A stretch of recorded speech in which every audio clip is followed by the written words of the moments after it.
Pour le goût sucré, les mécanismes de transduction, c'est-à-dire de la traduction du passage de l'information du goût vers ces mécanismes physiologiques dont je vous ai parlé, sont similaires à ceux qu'on a vus pour le goût amer, mais les récepteurs sont différents.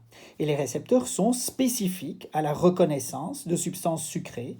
Et comme les récepteurs au goût sucré ne se trouvent que sur les cellules gustatives spécifiques au goût sucré et pas sur les cellules au goût amer ou d'autres cellules, nous ne les confondons pas. Nous ne faisons pas, de confusion et nous identifions bien le goût sucré comme étant sucré. Alors les substances sucrées, il y en a beaucoup. Il y a des substances qui sont naturelles, il y a des substances qui sont artificielles, et apparemment c'est toujours le même récepteur, c'est toujours la même composition qui est capable de reconnaître ces différentes substances sucrées. Il s'agit de ce que nous appelons en langage courant les sucres rapides, donc glucose, le saccharose, fructose, etc. Pas les sucres lents, pas les longs polymères de sucre comme l'amidon ou le glycogène. Parfois, ils ont un tout petit goût sucré, mais ça c'est parce qu'il existe peut-être l'une ou l'autre molécule de glucose qui est disponible. Donc des sucres, mais il n'y a pas que des sucres au niveau chimique, au niveau biochimique, qui ont un goût sucré. Et les substances édulcorantes, les édulcorants peuvent très bien se lier à ces récepteurs, comme la saccharine, comme l'aspartame. Donc les édulcorants, vous avez la douceur ici, mais ces édulcorants justement ne sont pas des sucres, ils nous donnent une sensation et puis une perception sucrée sans nous apporter l'énergie que nous apporteraient des sucres. On peut donc considérer que les édulcorants sont des agonistes de ces récepteurs et des agonistes du glucose.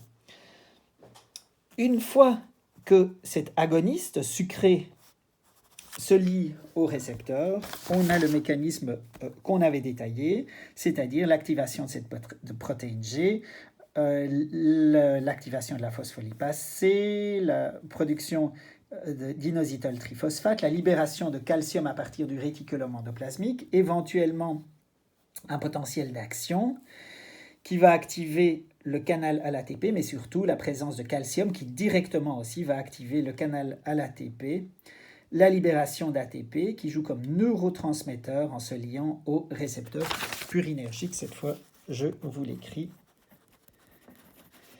qui est donc un récepteur métabotrope.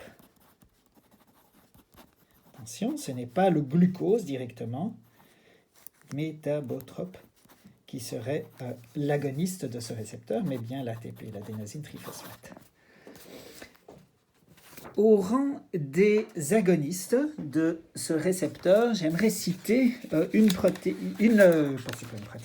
substance particulière qu'on a identifiée dans un fruit africain qu'on appelle la miraculine.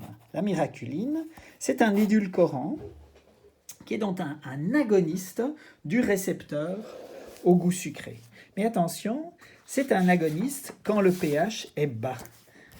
Et quand le pH est bas, c'est-à-dire qu'on est dans un pH acide, qu'il y a dans notre salive beaucoup d'ions H+. Donc en présence d'ions H+, la miraculine est un bon agoniste de ce récepteur sensible au goût sucré. Par contre, si le pH n'est pas bas, si le pH est neutre ou le pH est élevé, alors la miraculine est plutôt un antagoniste, c'est-à-dire qu'elle se lie quand même au récepteur, mais elle ne l'active pas. Ça fait que quand le pH est neutre, à 7, un pH neutre, c'est un pH qui vaut 7, vous l'avez vu dans des cours de chimie, ou qu'il est plus élevé que 7, et que nous avons de la miraculine en bouche, que nous avons de la miraculine dans la salive, nous ne sentons quasi pas de goût sucré. Mais si, à ce moment-là, on reçoit des ions H+, et ce pH diminue donc, nous allons ressentir un goût sucré très très puissant, parce que la miraculine est un édulcorant très très puissant. et je veux que vous compreniez donc cette différence d'activité. À pH neutre, elle est plutôt un antagoniste, et à pH bas, elle est plutôt un agoniste. Donc nous allons ressentir un goût sucré important, et là, nous n'allons pas ressentir de goût sucré. Cette propriété est mise à profit, notamment dans l'industrie pharmaceutique, un tout petit peu en cuisine. C'est pas évident parce que l'effet peut être prolongé et donc c'est pas très facile à manipuler. Mais vous voyez cette subtilité qui nous rappelle aussi l'application de ce concept d'antagoniste qui bloque l'action d'un récepteur et d'agoniste qui agit comme l'agoniste le plus habituel du récepteur. Attention, quand je parle d'antagoniste et d'agoniste ici, il ne s'agit pas de substances que nous produisons. Ce sont toujours ici des substances exogènes. Ce n'est pas le glucose que nous avons dans notre corps que nous goûtons comme goût sucré.